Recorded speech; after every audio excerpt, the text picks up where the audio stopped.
নমস্কার, মুক্তিজ কিচেনে সবাইকে স্বাগত। দেখুন তো কত সুন্দর একটা মিষ্টি তৈরি করে নিলাম। না খেলে আপনারা বুঝতেই পারবেন না মিষ্টিটা কত ভালো হয়েছে খেতে।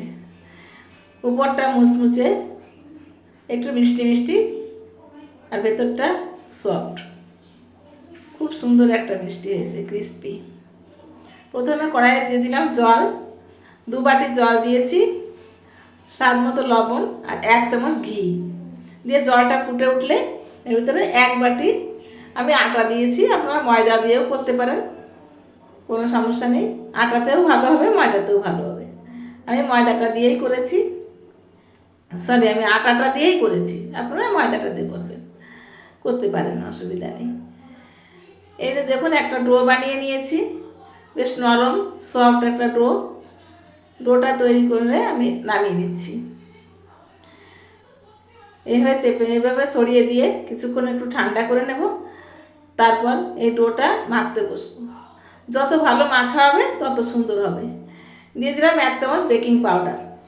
বেকিং পাউডারটা দিয়ে সুন্দর করে মেখে নিতে হবে। একটু হাতে যদি লেগে আসে, আপনারা একটু হাতে জল অথবা একটু ঘি মেখে নিতে পারেন, তাহলে আর হাতে লেগে আসবে না। এরকম সফট একটা ডো তৈরি করে নিতে হবে। এইবার এই ডো থেকে আমি অল্প অল্প করে লেচি কেটে নিয়ে হাতের সাহায্যে পছন্দ মতো একটা শেপ দিয়ে নেব। আমি এইরকম শেপ দিয়ে নিচ্ছি, আপনারা আপনাদের পছন্দ মতো শেপ দিতেই পারেন। যে যেরকম পছন্দ করেন সেইভাবেই সে করবেন। এইভাবে আমি একে একে সবগুলো তৈরি করে নিলাম।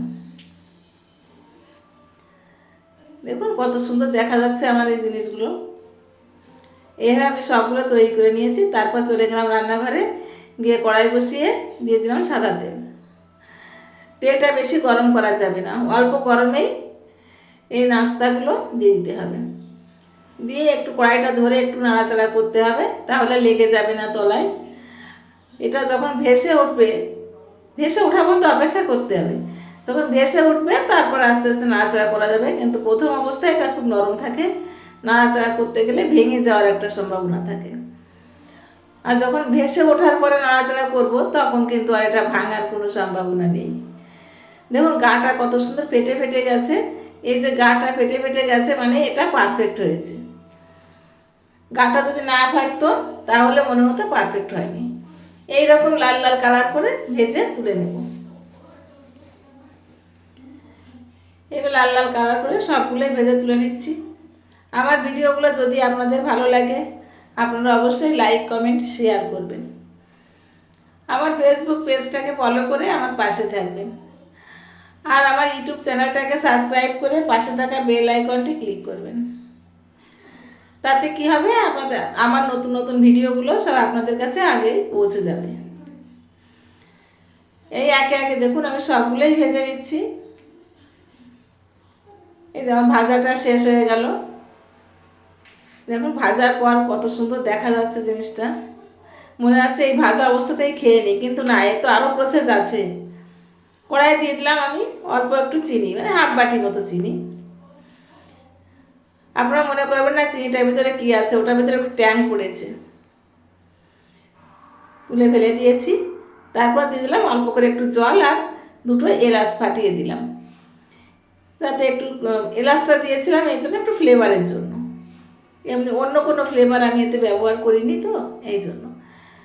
যখন ফুটে চিনিটা গলে যাবে তখন আমি এই নাস্তাগুলো দিয়ে দেবো ওই চিনির শিরার ভিতরে, দিয়ে একটু নাড়াচাড়া করতে থাকবো। এইভাবে নাড়াচাড়া করতে করতে রসটা ভেতরে ঢুকে যাবে, সুন্দরভাবে রসটা ভেতরে ঢুকে যাবে। আর এইভাবে রসটা যতক্ষণ লেগে থাকবে ততক্ষণ নাড়াচাড়া করতে হবে। নাড়াচাড়া করতে যখন দেখবেন চিনির শিরাটা ওর ভিতরে চলে ঢুকে গেছে, তখন নামিয়ে নেব। দেখুন আমি সার্ভ করে দিচ্ছি। সার্ভ করার পরে দেখতে পাচ্ছেন যে কত সুন্দর হয়েছে জিনিসটা দেখতে। আর দেখতে যতটা সুন্দর মনে না হচ্ছে, খেতে কিন্তু অসাধারণ হয়েছে। আপনারা না খেলে বুঝতেই পারবেন না যেটা কত সুন্দর। আমি আপনাদের একটা ভেঙে দেখাচ্ছি। দেখুন বেশ মুচমুচে হয়েছে জিনিসটা, বেশ শক্তই হয়েছে, মুচমুচে হয়েছে। দেখুন ভিতরটা একেবারে ফাঁপালো, খুব সুন্দর হয়েছে, অসাধারণ জাস্ট।